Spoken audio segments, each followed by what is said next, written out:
سر کا درد ختم ہوتا ہے اور ہاضمہ درست ہوتا ہے.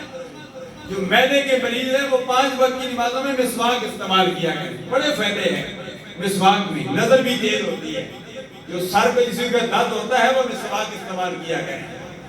یہ سرکار کی سنت ہے. رات کو سوتے وقت بھی استعمال کیا کرو اور صبح اٹھ کر بھی استعمال کیا کرو. اور یہ بھی سرکار کی سنت ہے کلی کرنا. یہ کلی کرنا نماز کے لیے ہم پر ضروری قرار دی گئی. وضو میں 4 فرائض ہیں جن میں کلی کرنا بھی فرض ہے.